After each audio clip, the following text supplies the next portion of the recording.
तो दोस्तों civic volunteer 2021 में फिर से जो है रिक्रूटमेंट होने वाला है। तो यहाँ पे आप लोगों को फॉर्म को किस तरह से फिलअप करना है उसको मैं आप लोगों को दिखाऊंगा।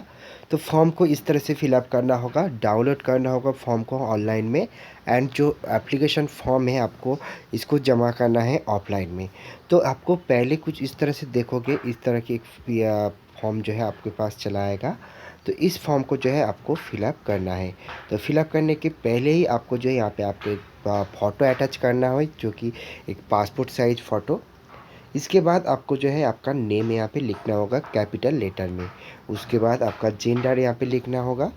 डेट ऑफ बर्थ जो है आपका आपका डेट ऑफ बर्थ के जो आईडी प्रूफ है उनमें डेट ऑफ बर्थ जो दिया गया है इसको आपको यहाँ पे फिलअप करना है।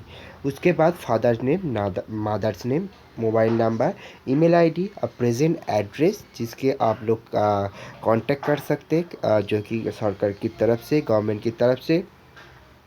कैटेगरी आपको यहाँ पे सिलेक्ट करना होंगे। अगर आप अनरिजर्व्ड और जनरल कैंडिडेट है तो आपको यहाँ पे टिक मारना होगा। ओबीसी कैटेगरी है तो आपको यहाँ पे टिक मारना होगा। एससी एसटी के लिए भी यहाँ पे जगह है। रिलीजन आपको यहाँ पे देना होगा। मैरिटल स्टेटस आपको यहाँ पे पूरा डिटेल में लिखना होगा।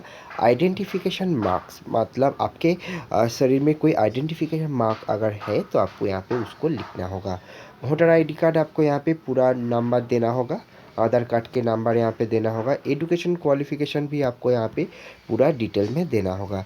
देने के बाद इस फॉर्म को जो है आपका जो एजुकेशन क्वालिफिकेशन है 8 पास, एंड आपका जो डॉक्यूमेंट्स है वोटर आईडी कार्ड, इन दोनों को लेके आपको जो है यहाँ पे आपको देना पड़ेगा। तो जो जो कैंडिडेट इस बार के एग्ज़ाम एप्लीकेशन करने वाले हैं उनके लिए फॉर्म इस तरह से फिलअप करना होगा। और भी बहुत सारे जो है फॉर्म के रिगार्डिंग नोटिफिकेशन आने वाला है। अगर आप लोगों को देखना है तो इस चैनल को सब्सक्राइब करना मत भूलिए। और इसी वीडियो को यहाँ पे ख़त्म करता हूँ। और भी कुछ जानकारी के लिए कमेंट में बताना मत भूलिए। Thank you friend, thank you for watching this video.